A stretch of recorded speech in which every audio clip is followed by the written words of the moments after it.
think factors caused you to be where you are? I don't want it to sound trite when I say that God reached down and touched me at an early age. I had, excuse me, if any of my kinfolk ever see this, then I'll lose more than what I've lost already.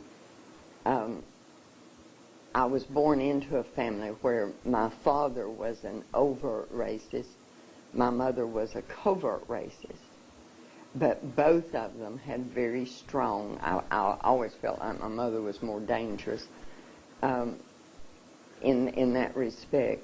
But so it was not something that came to me from training as childhood, but I was also born with a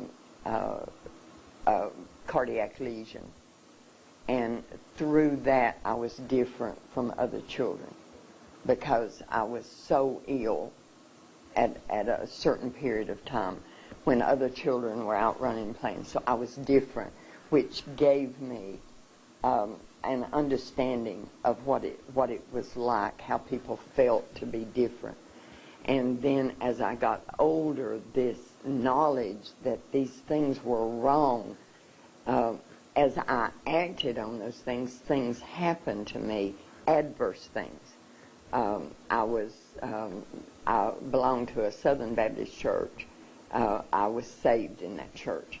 And I was thrown out of that church in my early 20s, which was back in the 60s, because I taught that racism was wrong in a Sunday school class. I was asked to leave that church, and the elder of the church, the deacon of the church that came to me and talked to me about it the first time was my grandfather. And he said, you can't say these things. And I said, I can't not say these things. And so he came back with other deacons and they asked me. So it's been a process. But then when my youngest son was in the 7th grade, he brought home with him a young black male child that was in his class. And he came in, and my children have always believed that with my mouth I could make anything right, I could speak. And he came in, and John, the African-American child's name, he stayed outside. And Mark came in, and Mark said to me, Mama, I've got a friend, and you've got to help him. And when we talked, John was a big, strong, athletic child. And if someone called him a word, if they called him nigger, if they said something, then he just got mad, fought. And Mark said, he's going to kill somebody and end up in jail.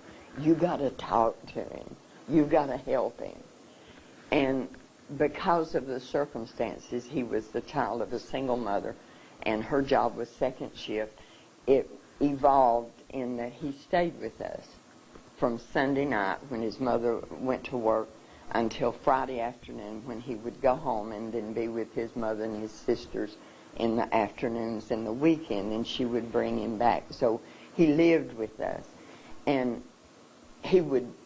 we would get threats because we lived in a white neighborhood and John was living with us. Mark, it reached a point where Mark would be more angry than John would at the things that would happen at school because they loved each other. They cared about each other. We had one bed in their bedroom, so they traded out. One slept on the floor and the other one had the bed, and the next night it reversed, But through him, because he constantly had to fight. He wouldn't do anything, but he had to fight. And through this, I really got a taste of what your people go through. I didn't understand how he felt, but I got a taste of it. And the lesson that I was trying to give him, that Mark kept saying, Mama, talk to him, you got to, was John, if they say something to you and it causes a reaction in you, that even if you whip them, they've still controlled what you've done.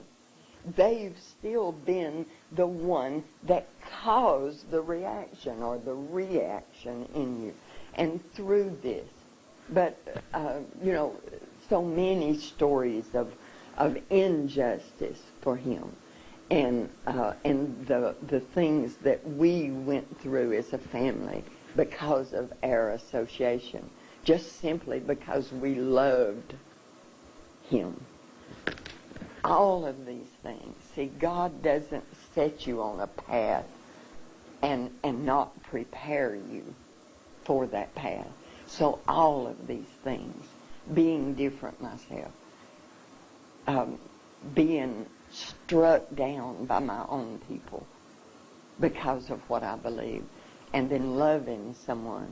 I'm not sure any white person could ever enter into this battle and be on this side of the firing line unless they love someone of color. Because most of us isolate ourselves. We can get up in the morning, go to work, go shopping, go do everything in our life that has to be done without coming in contact with you.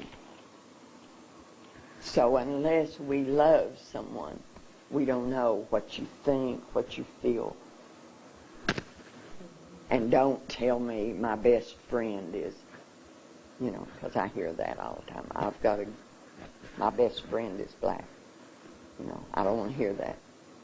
I hear that a lot too. Mm-hmm. If you've stated that you're interested in solving this problem and ending racism, in your view, if the system of racism, white supremacy, is ended, what benefits would white people experience?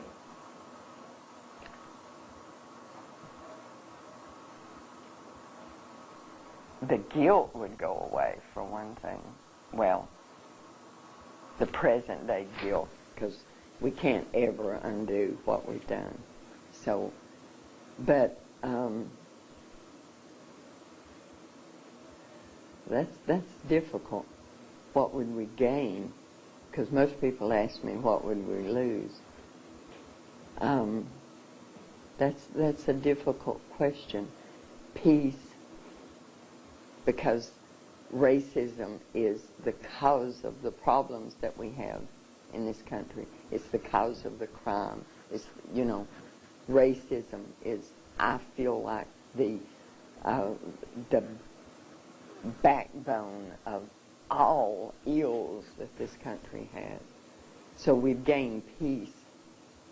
We would also gain knowing you and knowing about your culture, what you still know of it, because we've robbed you of most of it.